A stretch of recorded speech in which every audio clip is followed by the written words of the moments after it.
Dentro de las medidas de prevención estacionales,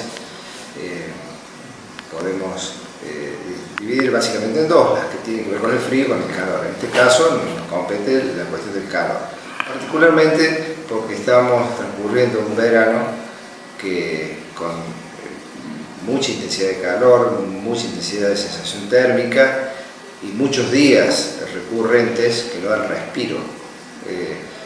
Y entonces es muy importante evitar los problemas relacionados con esta situación. Acordemos que si yo tengo que elegir una estación, creo que el verano es más saludable que el invierno, más allá del confort o disconfort que nos brinde. Porque de hecho estadísticamente está demostrado que la gente se enferma mucho más con el frío que con el calor.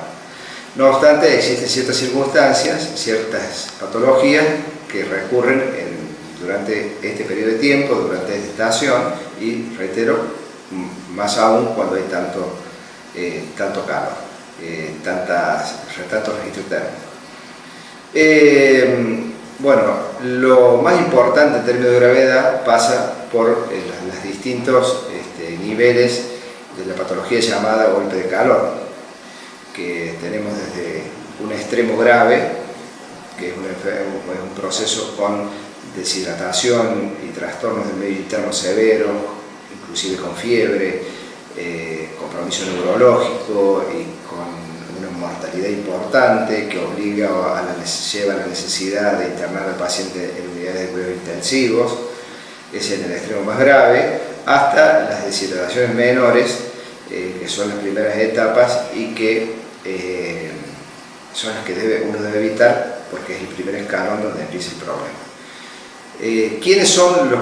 Todos debemos garantizar una buena hidratación, evitar una exposición en los horarios inapropiados, es decir, cuando el sol está más alto, cuando las temperaturas son más elevadas, y en caso de que estemos expuestos por alguna razón, ya sea de tipo laboral o recreativa, debemos tomar algunas medidas de protección, ubicarnos en lugares de sombra y generar un buen aporte hídrico y una alimentación sana y variada que nos aporte minerales, potasio, sales en general, sodio, porque la mera ingesta de agua no es suficiente para balancear el medio interno. Si nosotros tomamos estas medidas, estos recaudos, lo vamos a evitar en lo que sería la población general, vamos a estar protegidos. Lo que es muy importante atender es lo que podemos llamar la población de riesgo. Aquellas personas que tienen algunas circunstancias que los hacen más lábiles a estas exposiciones, por menores que sean, como a personas que sufren del corazón o a algún otro tipo de dolencia que debilitan su organismo.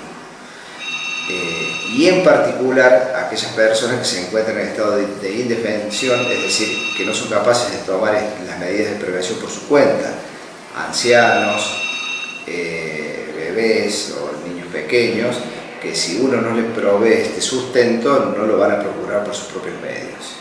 Entonces tenemos que estar muy atentos, si tenemos una persona mayor en nuestro hogar, de asegurarnos una ingesta controlada de líquidos balanceados con la alimentación adecuada para prevenir que sufra alguna de estas patologías, porque el golpe de calor en situación grave la vemos lamentablemente es justamente en este tipo de pacientes, ancianos, desválidos, que no tienen quien les suministre este sustento.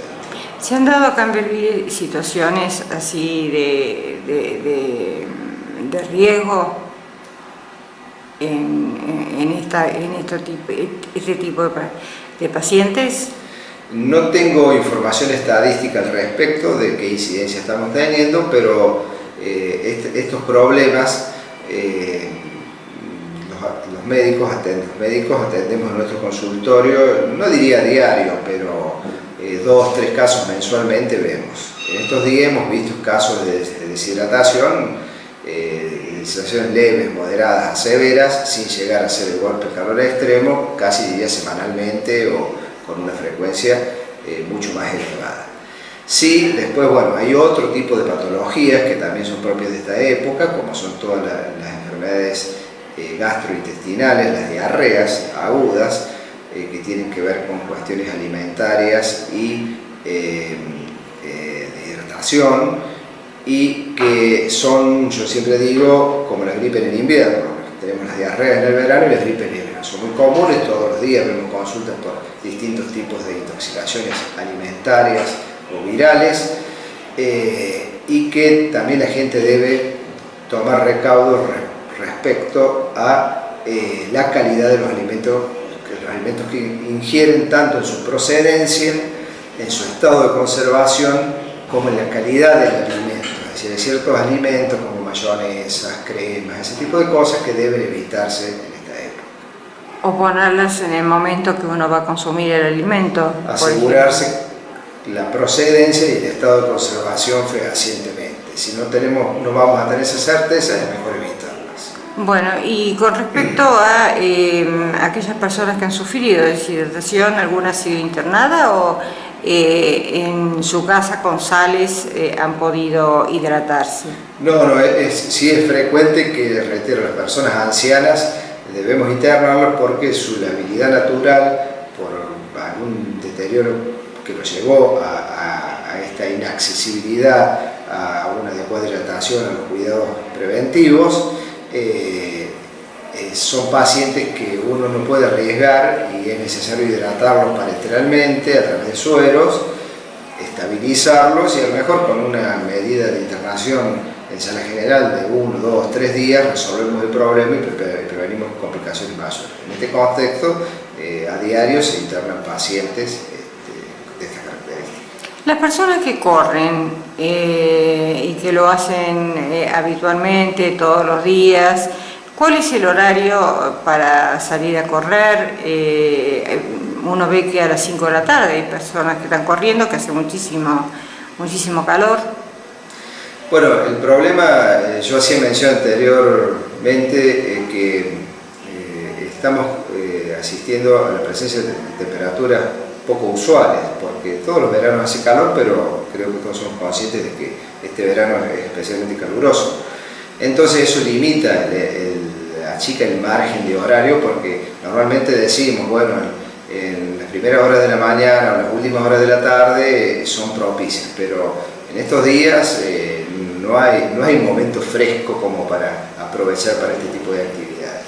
Igual una persona que corre habitualmente, que es afecto a este tipo de actividades, conoce sus límites en términos generales, su capacidad, su resistencia, el nivel de carga y de tolerancia que su organismo va a tener, y autoproveyéndose de un buen nivel de hidratación puede realizar estas actividades morigerándolas. Y cuando haya circunstancias climatológicas más favorables, sí, en ese caso lo podrá hacer el primer